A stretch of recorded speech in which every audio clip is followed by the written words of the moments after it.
When you see a really amazing artist, I don't know if you ever get envious about the things that they're able to do, where they can just pick up a brush and the things that they can paint. I am not a painter. I get really envious of painters because I don't really understand how to do. I don't know how they do just with a brush, how they can make just the intricacies and make things come alive and capture really the heart of something. Or maybe an artist who can design a room and make just a space look incredible. I get envious and jealous of artists all the time. And when I watch people who are artists, like I was watching this potter, and I'm a potter, but I was watching this potter recently and bought one of their mugs, but I was watching them in their studio, and I just go, you've got the skill, and you make it look so effortless. It's amazing to watch an artist, what they can do. I have a friend who does calligraphy, and I gave her a poem. This was several years ago, and I said, can you just do this poem? It's this prayer, actually, and to do it in calligraphy. And she's, because your handwriting is so much better than mine, and she just took this thing and whipped the whole thing out, and I was like, less than 30 seconds, she wrote the whole thing. I'm like, that I would have had to throw it away 10 times and still never would have got it as well as she had. And I just cannot believe the gifting that you just naturally have or that you have also developed. It just made my jaw drop. And it's actually hanging back there on a frame with a Celtic stone and on a cross. I was like, I'm going to use this as part of my art project. I don't know if you know people like that, people that just have that gift. They just have that touch. It doesn't seem like it takes any effort at all. And it can even be with welding. It can be stonework. It's just to be able to, you're like, how do you run a line so perfectly and just run that bead? Or how do you cut that? I overburn it. Or, I don't know. I can't do that. And some people can do it with a paintbrush or a pen or a pencil or even a stick in the sand. And where they just have that gift. And even in our own church, we have different people here who have different artistic giftings, where you've got Rhonda, who is a photographer, and she's able to look behind the picture where she's getting the depth of field and the texture and the emotion in the photo, or Lorraine, who has designed and chosen color schemes for our different rooms of our church. And you're like, it just looks great. I love going into the spaces where I'm like, I walk in and the colors, for whatever reason, just allow me to go, God, I'm more open to you in this space. And I've always been fascinated by artists, and I do have some artistic ability, but I don't feel like I'm an artist personality, because most artist personalities drive me nuts. I don't feel like I fit in with art people, because I usually just want to punch them. And I mean that in the nicest way, if that's even possible. I know that's horrible. I don't like it when they're like, well, I'm an artist, so I can do whatever I want. I'm like, no, that's not a license to be goofy and just freaking and selfish or whatever it is. But sometimes they're like, I had this one guy. He met me, and he was this artist, and he's like, I'm just too deep for you. I'm like, no, you're not. You're 16. I was in my 30s. So I'm like, you're not too deep for me. Well, I'm an artist. I'm like, so am I. But when it comes to drawing, I'm primarily a stick figure guy. I'm really good at that. I'm great with hangman.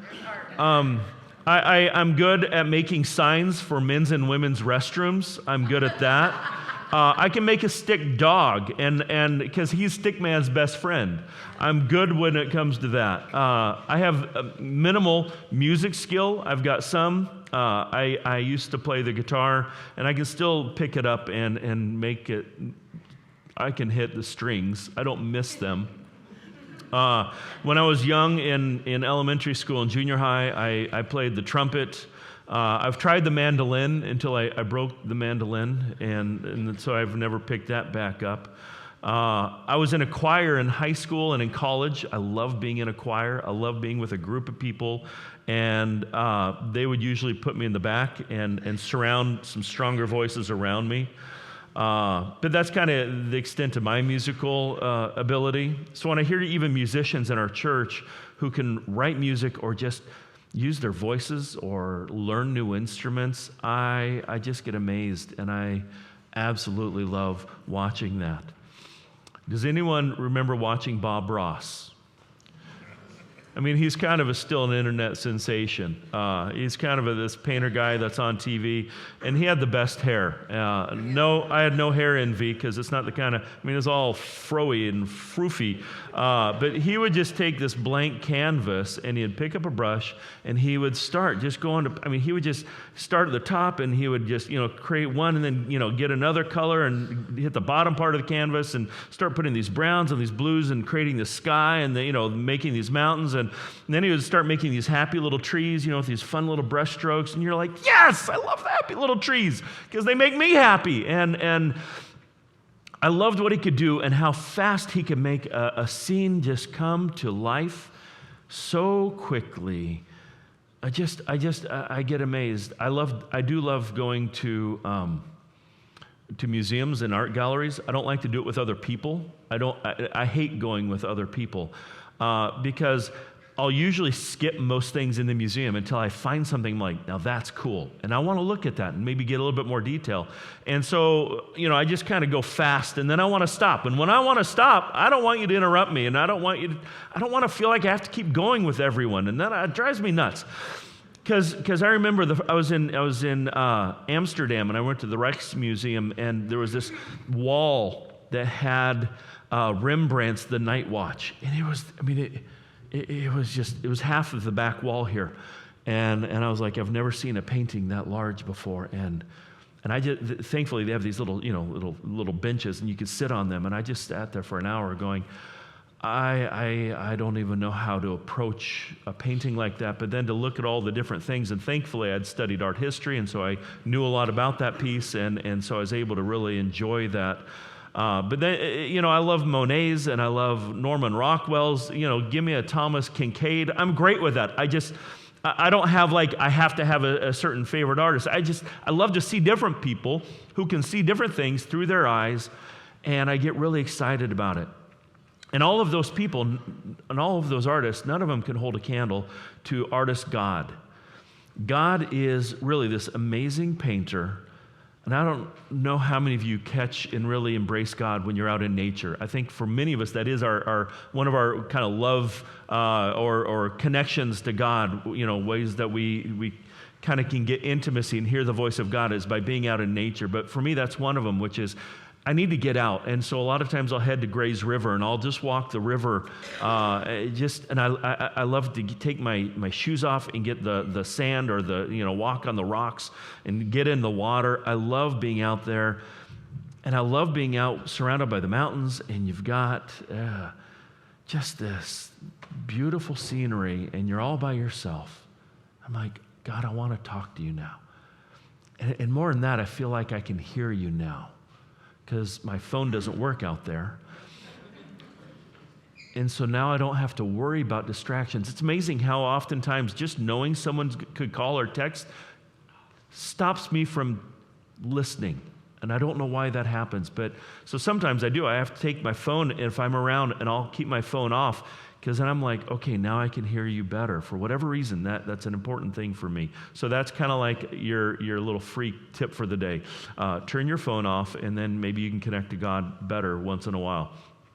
I don't know if you can connect to God better while going up on hiking, like any of the trails, or, well, we don't have trails, but the dirt roads, going up the logging roads, going up to the top of the mountain. But there's some great hikes around here that I get up to the top of the mountain, and I just go, yeah, I feel like I'm actually a little closer to you, God, physically. So sometimes that helps me. And maybe that's one of your pathways to God, just being outside where you can see God's creation, and you just say, God, I feel like I'm a little closer to you. My favorite thing in all of nature, though, is when we get to the sunsets. I mean, I love sunsets. Sunrises, I mean, those are cool, but that means I have to wake up. And that's not as cool.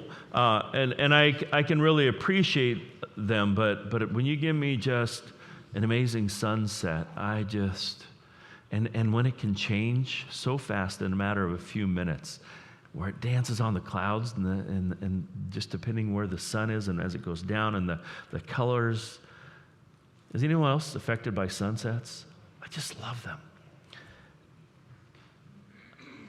I also love oceans. I like the flowers in the fall and in the spring and summer. I mean, just anytime. I even have this one rose bush that never wants to die. And so even in the winter, it still has flowers on it. I'm like, I love that. Where God just takes this paintbrush, though, with like sunsets, and he just scatters these colors across, and they just all kind of get mixed and they flow, and he just slings that paint across the sky. And then maybe he'll put a little sponge marks, or what's really cool is if you do watercolor, you could throw salt on, or some people do sugar, and suddenly that changes and it gets this little texture and you get these little cloud-like things. And it's like, man, the colors that you come up with, God, are just amazing to me. And you could go to Miller Paint.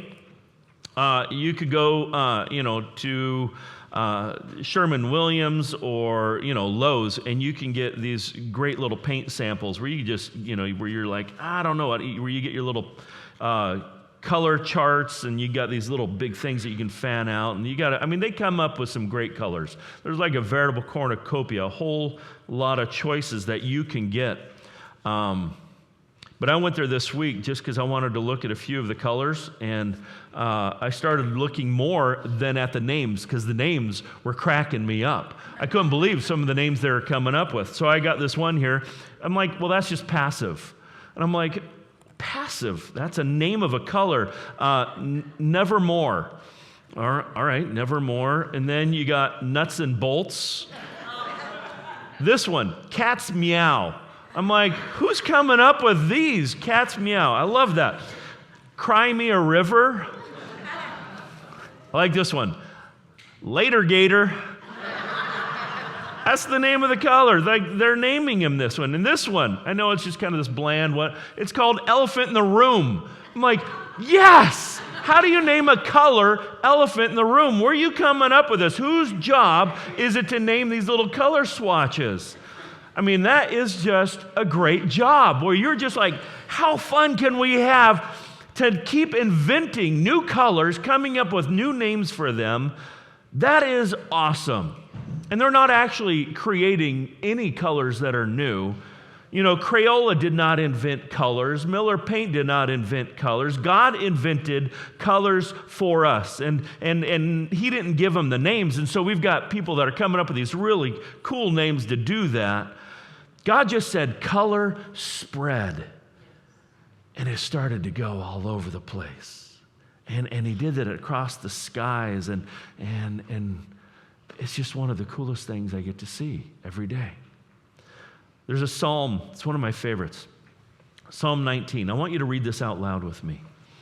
It says, the heavens proclaim the glory of God. The skies display his craftsmanship. Day after day they continue to speak. Night after night they make him known. They speak without a sound or word. Their voice is never heard. Yet their message has gone throughout the earth, and their words to all the world. Not even making a sound. They're just on display. And the message is clear. The words have gone across the universe saying, I am God, and there is no one like me. And this is how multicolored my grace and my love is for every single one of you. I love it because we got an artist God. I don't know if you've ever worked with watercolors. I have done a bunch. I'm not good at it, which is why I've had to keep doing it. I keep working at it. But when you you do watercolor, you got to have, you got your little tray of paints, and you got this big mixing area in the front here, and so you got your brush, and you start dipping in the water, and then you kind of you start mixing, getting the right shade, and then you got this great paper. You have to have a special paper just for watercolor, because it's going to absorb so much water that it's going to have a lot of warpage. So it's usually a little bit thicker, it's a little heavier, and you just start going for it, and it's going to soak up all this water, and over time it'll dry, and you're trying to minimize the warpage. But what I love about watercolor, it's not high definition. It's going to have these blending, and there's going to be like this texture, and it's it just bleeds together, and to me that can be fun. I have seen God do that with my life, where sometimes God will take my sweat and my tears and He'll give me this living supply of water, and He dips His brush in that, and He mixes it with some of His grace, and He starts to paint these amazing things in my life. And I don't know what's going on in a lot of your lives right now, but maybe God has brought you here just to hear this verse in Psalm 56. And maybe you've never seen it before or thought of God like this, but it says, "You keep track of all my sorrows. You have collected all my tears in your bottle, and you have recorded each one in your book." I think God keeps those tears for special purposes, where He takes His love and His grace and He mixes it with our tears, and He just paints these amazing, beautiful things that we never saw coming. Do you know when you have cried the hardest? It may have been in the last year, maybe 10 years, 20 years ago, but where you're on the floor and my wife and I, many years ago, about 12, 13 years ago, we had a miscarriage, and we had been pregnant for months. We've been dealing with infertility for 10 years. We hadn't been able, we didn't know why we were dealing with infertility, but for 10 years, when we got married, we knew we need to have kids. We felt God say, start, and then we went through 10 years of infertility, and we finally got pregnant. And we put a lot of hopes and dreams on that baby, and going, our prayers have been answered. And all these people were like, yeah, your prayers have been answered. We've been praying for 10 years for that. And everyone's just like, yeah. And then one day there was just no heartbeat. And we felt so hopeless. And there's nothing that we could do about it, but it changed something inside of us, and our hopes and our dreams, what we wanted, how we envisioned our family, how we envisioned life, what it was that we wanted, what we thought God was doing, how we thought God had answered our prayers. And as I look back, and even at our family now, and I go, I have, as of this next week, I have 3 11-year-olds.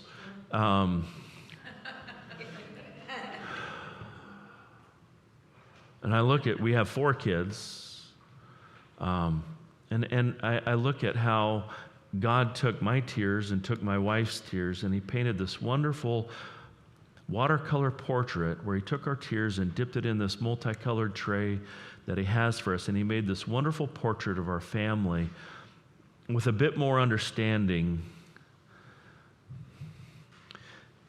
celebrating the life and the relationships that we do have. But it's still that loss shaped how we parent, because it shaped us. And even if we hadn't miscarried, the picture still would have been beautiful. It would have been just amazing, because God has a way of taking our tears and taking His grace, mixing it together, and doing something that we never could have imagined God doing in our lives. And that's just kind of the way He is, because He is an artist God, and He's going to do things like that. And He paints through the tears and through the pain, and He adds His grace, and He makes things new. You may not be a person who is, you're like, I'm not really an artist. You're more like, give me a brush like this. Let me paint indoor. Let me do some interior or exterior house painting.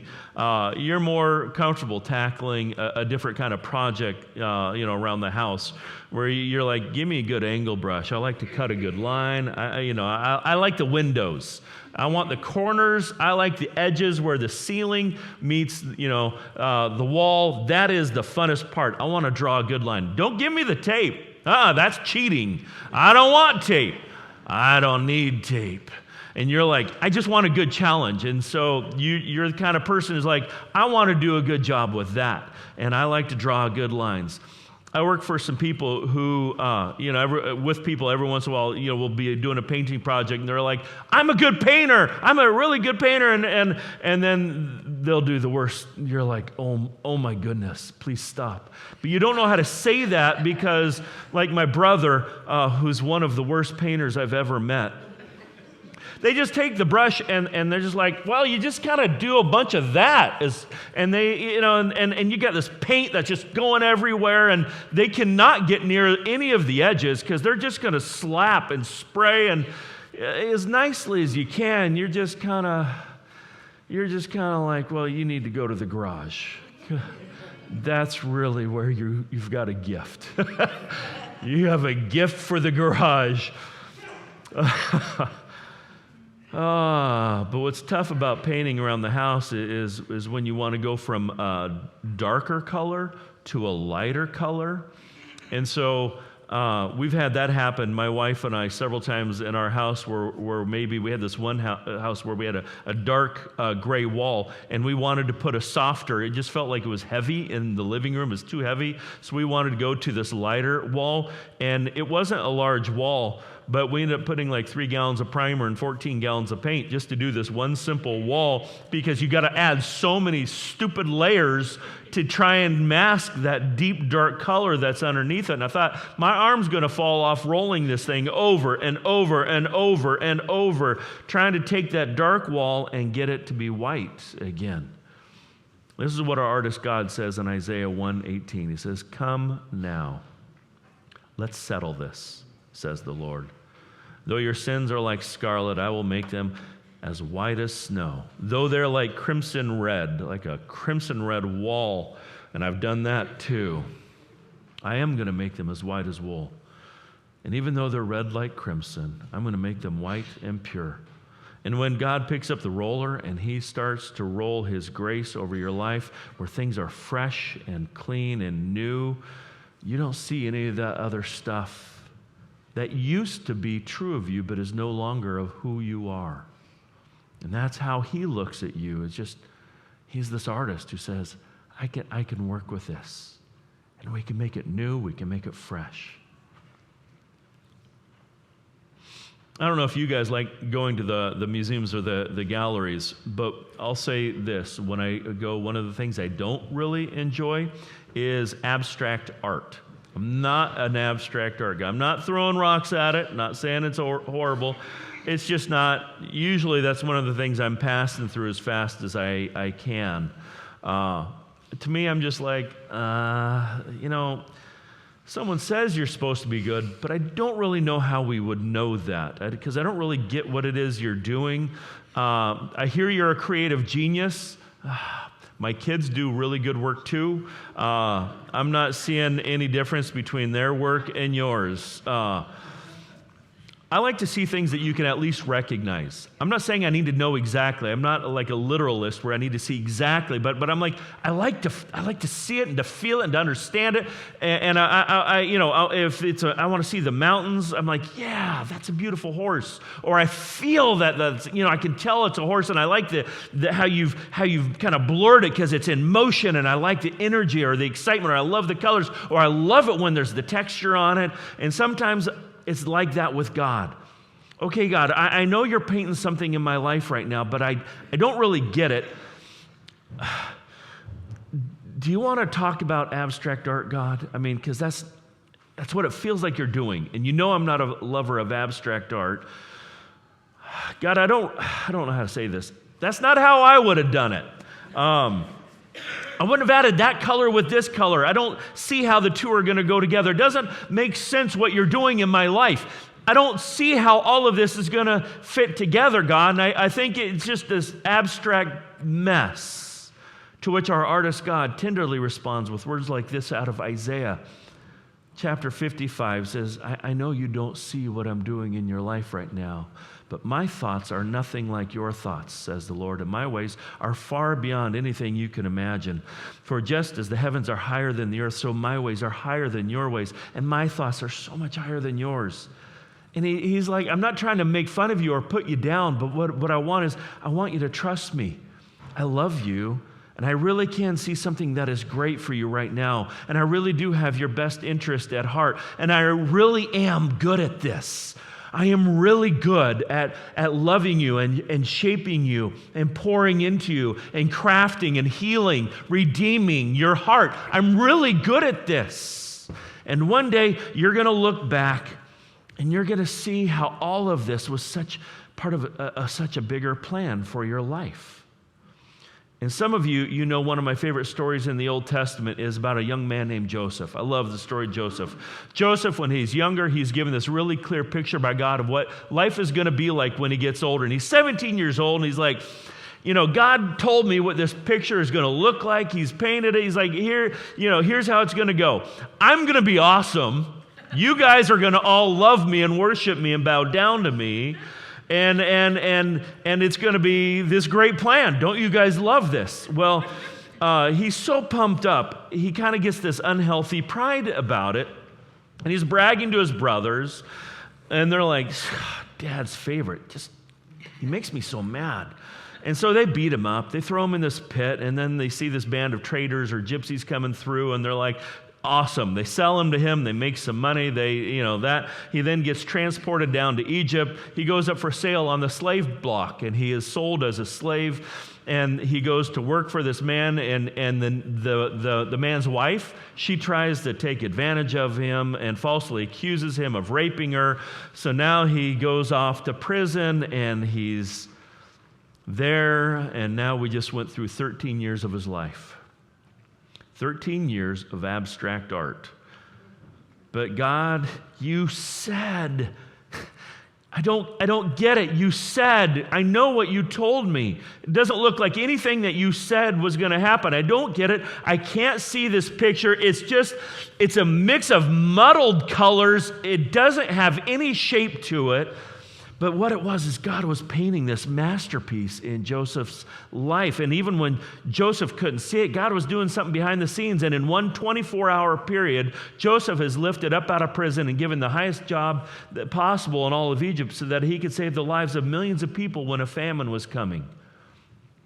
And Joseph's brothers, who were looking for food several years later, the same brothers who sold him and put him in the pit that ended on a slave block, they come to him and they don't know that he's alive. They don't know who he is because he looks different. He's tan. He's looking good. He's been doing some weights. I mean, he's in shape, but he's also the second in command of all of Egypt. Never in their imagination would they thought he would be there. And he's got the little eye makeup, which is so cool. And so now they're before Joseph and they're in front of him, and he reveals his identity to them. And he says this, Genesis 50:19. Don't be afraid of me. Am I God that I can punish you? Oh, this is so much, and there's so much love and grace in these words right here. I hope you can hear it because I can't say it right. You intended to harm me, but God intended it all for good. He brought me to this position so that I could save the lives of many people. And all of the pride had left. And this humility of what God has done in his life. He's like, listen, guys, it's not you who sold me. God brought me here. It was a part of the plan. I couldn't see it. And I know there are a lot of times I was frustrated and I didn't understand the pain. I didn't understand the journey. It was all abstract art at the time. And I was so prideful when I was 17 that God had to take me through this so I could learn to trust him and lean on him. And really, God was trying to develop some things in my character. And I needed those 13 years because I had a lot of things that needed to get ripped out of me. There are things that needed to be pulled out of my heart so that I could become the right kind of person. So that one day I could be the right person at the right moment to save so many people's lives. As really, God's doing this. I just get to partner with God. I have nothing really to do with this anymore. It was abstract at the time, but I see it now. And sometimes that's the way it is for us, where God just takes us through some of the things and we're like, God, I don't get this thing that I don't get why this happened. I don't get it. And God just keeps saying, be patient. I'm doing it. I'm working it out in your life, and someday, either on this side of eternity or maybe on the other side of eternity, you're going to get it. And you're going to see it. I love what Romans chapter 8, verse 28, 29 says, that's why we can be so sure that every detail in our lives of love for God is worked into something good. Right there. That's so great.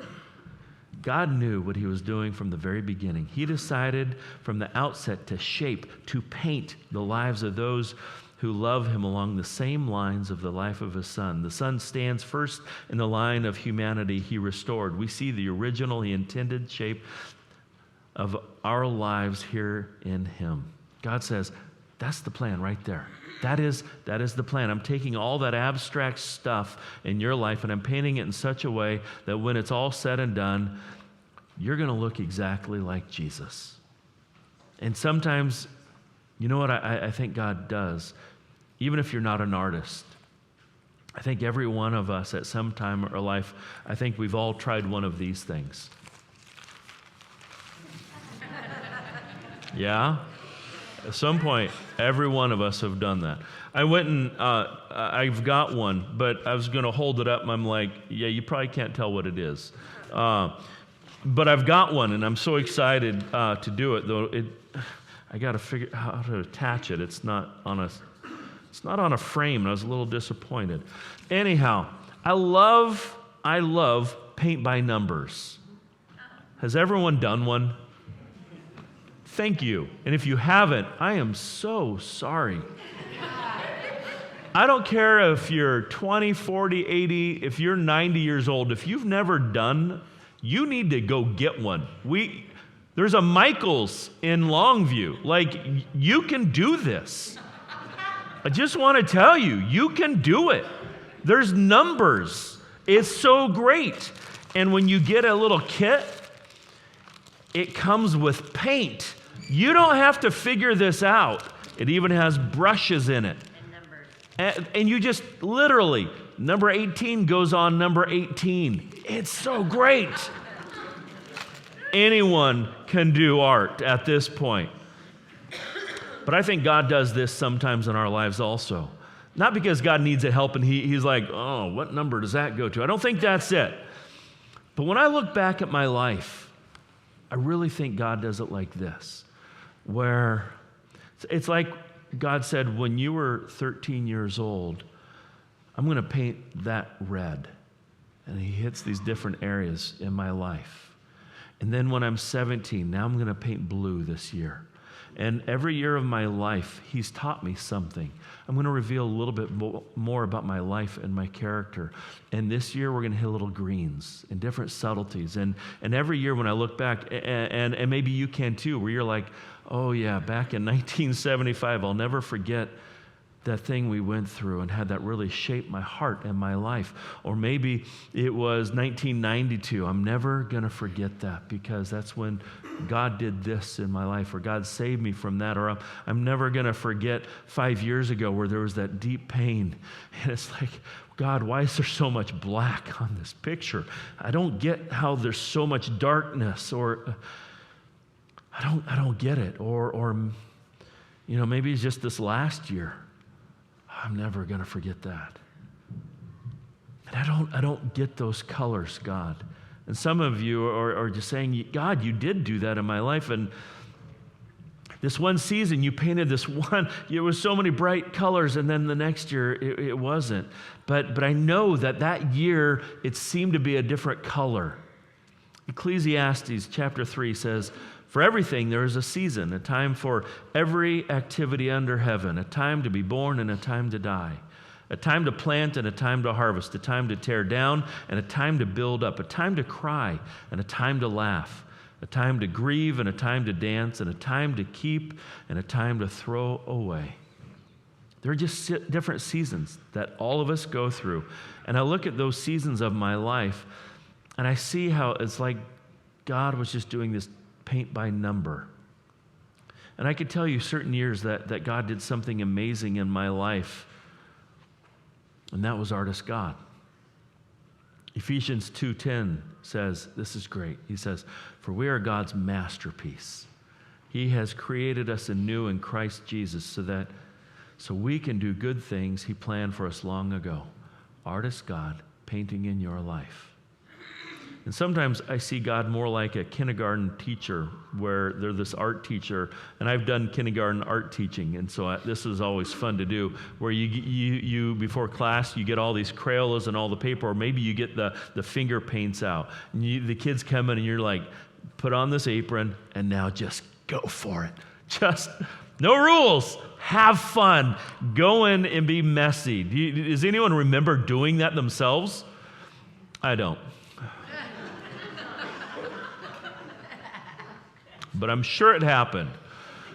But I remember doing it for my kids. I remember doing it when I was an art teacher. And that is one of the coolest things, is when you get to release people to just go for it and get your fingers in. Maybe you did it as a parent or a grandparent, a project where you're like, get your hands in, and there's no wrong way to do it.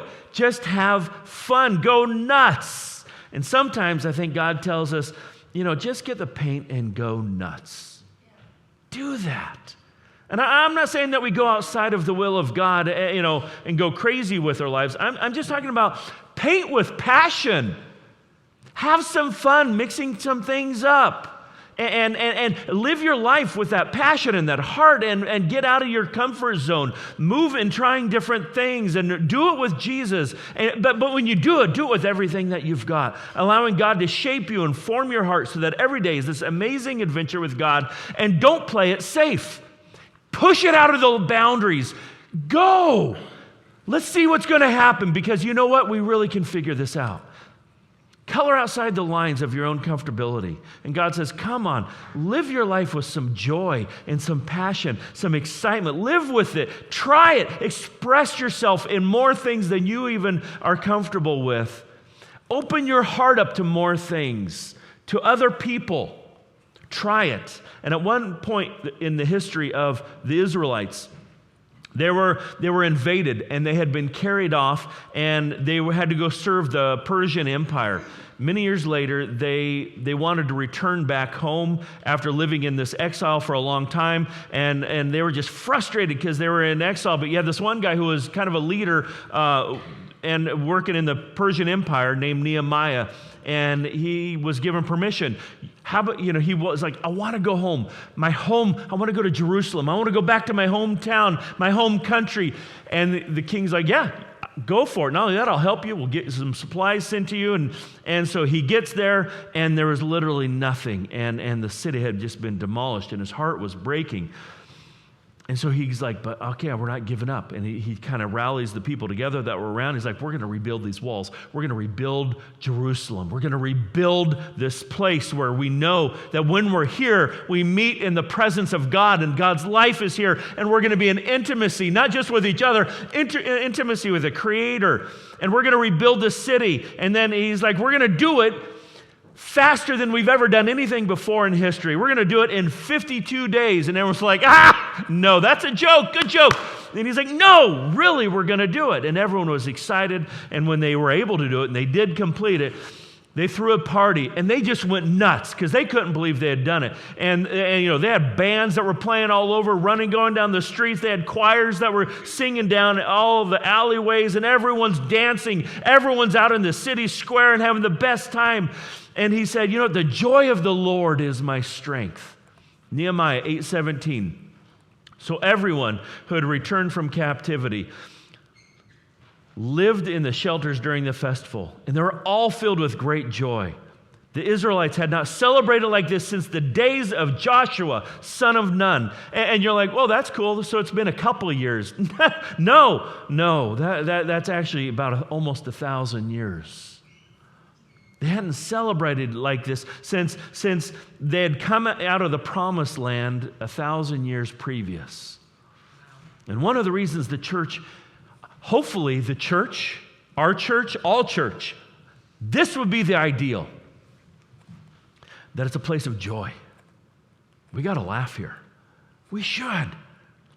And one of the reasons why we sing so, the praises and of songs, these songs that are designed to be fun and they're upbeat. Not that we don't play the ones that are more meditative or kind of they direct us more to the heart where we're maybe releasing some of the pain or hurts inside of us. But one of the reasons we really like to gravitate towards the joy as we're singing is we have been released from captivity.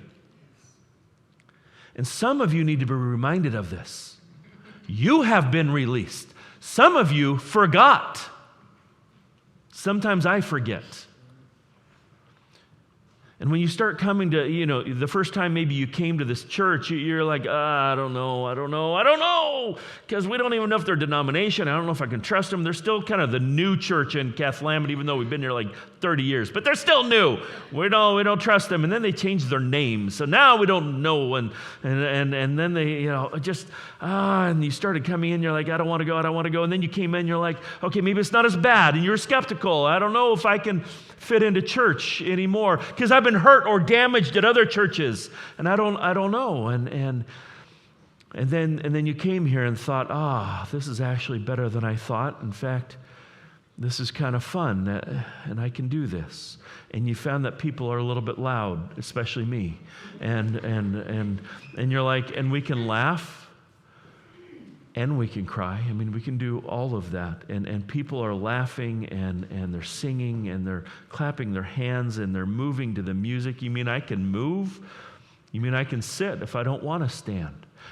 Can I fall on my knees? Oh yeah, you can do that. Can I raise my hands up? Yes. Can I give an amen? Amen. Yes, even if you're the only one.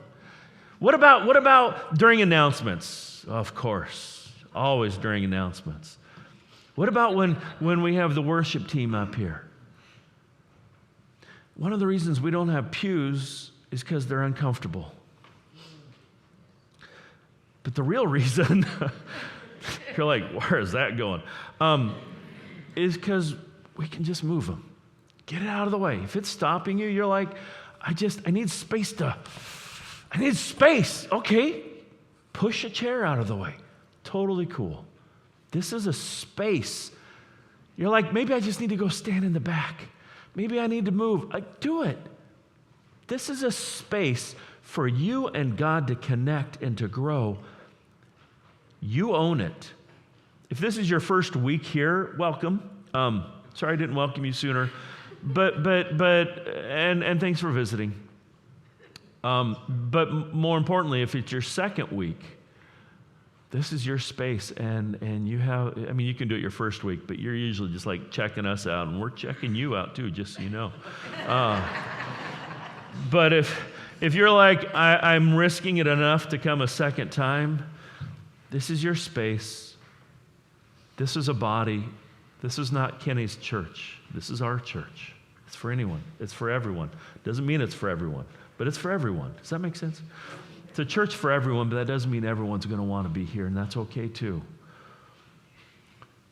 But you got to have a hand in making this your church and doing what you need to also do to help connect to God. This is for you. All right, I think enough of that one.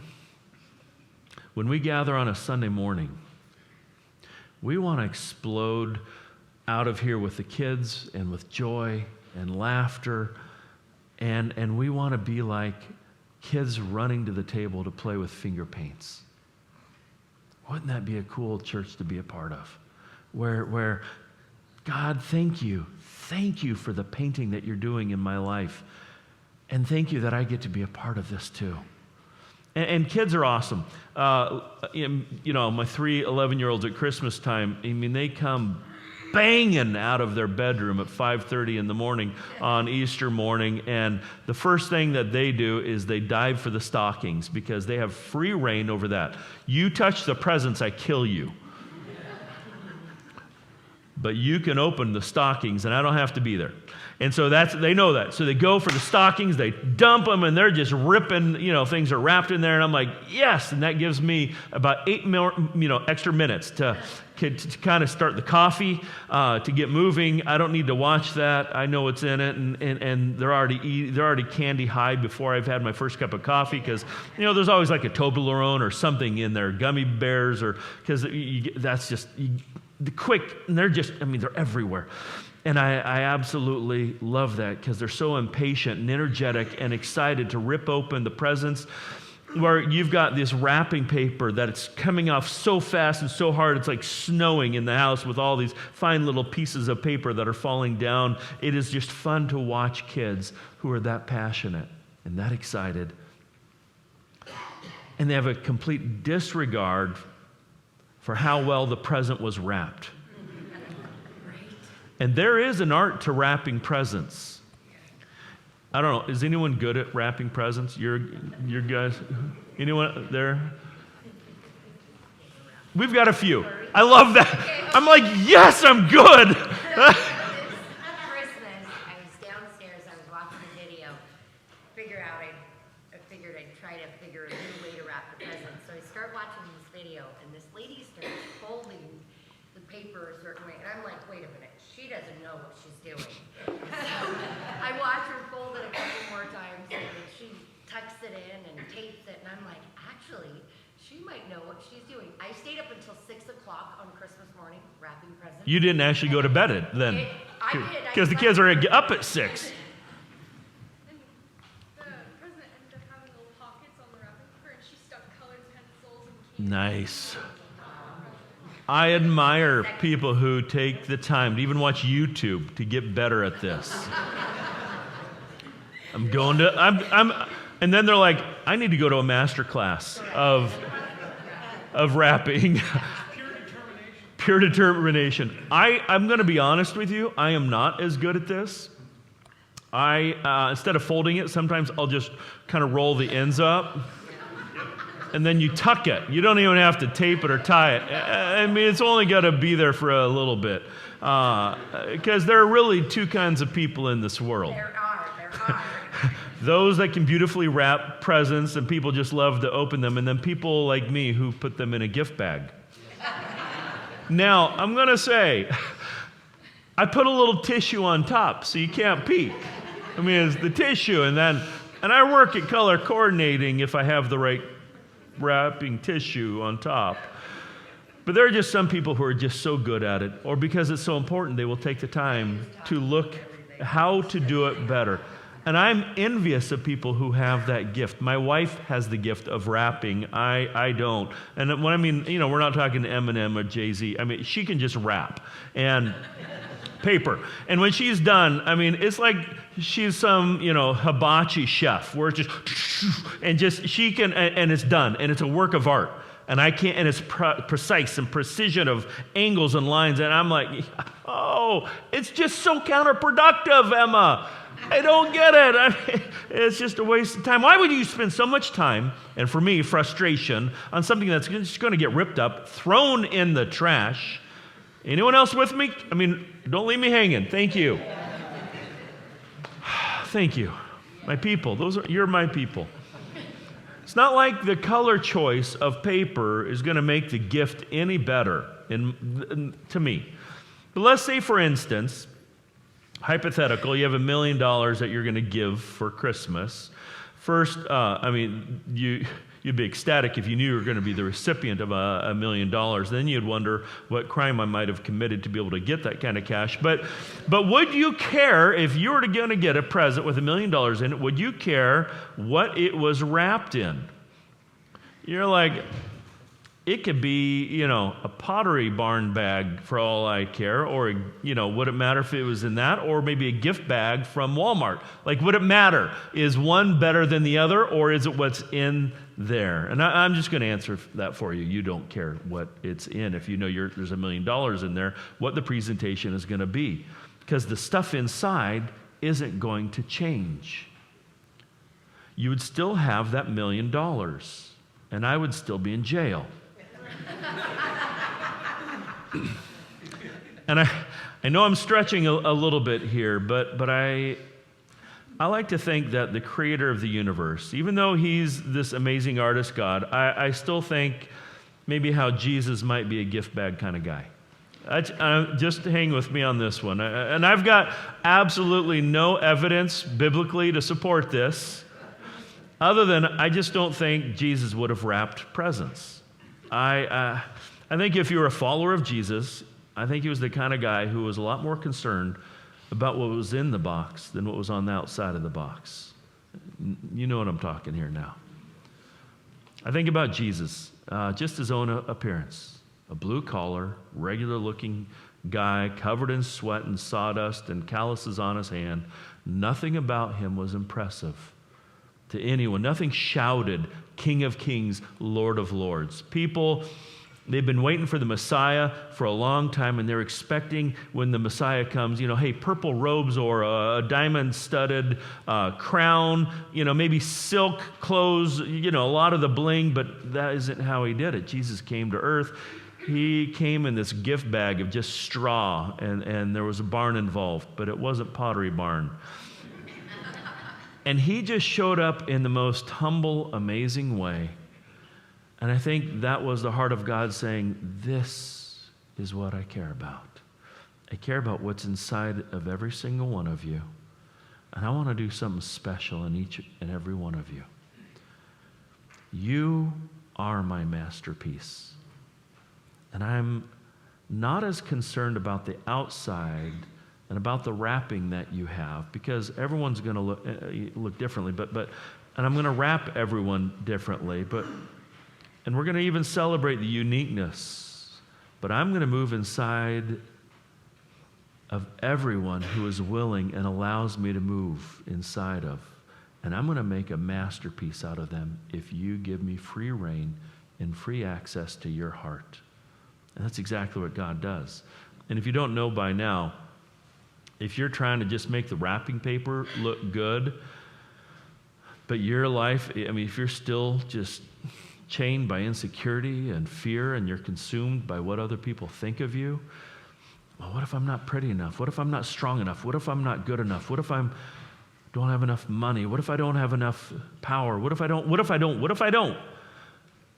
It just keeps you just locked up with insecurity and anxiety. And God says, I care about who you are and what's inside of you, and I'm an artist.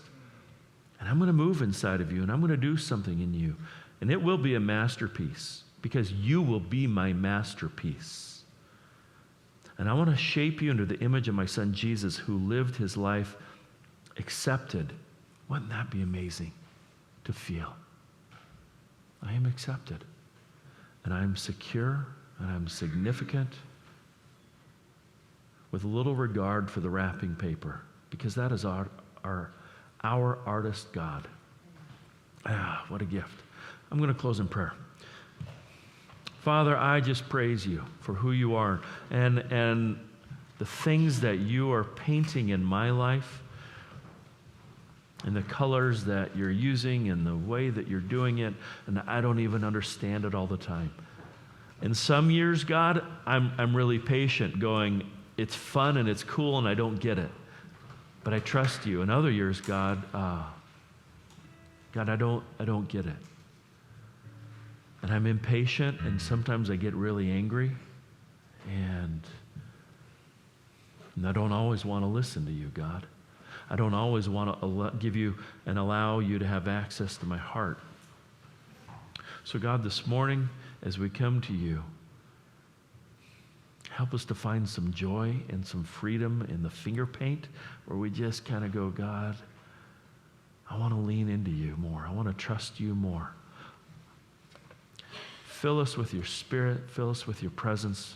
Bring healing to our hearts.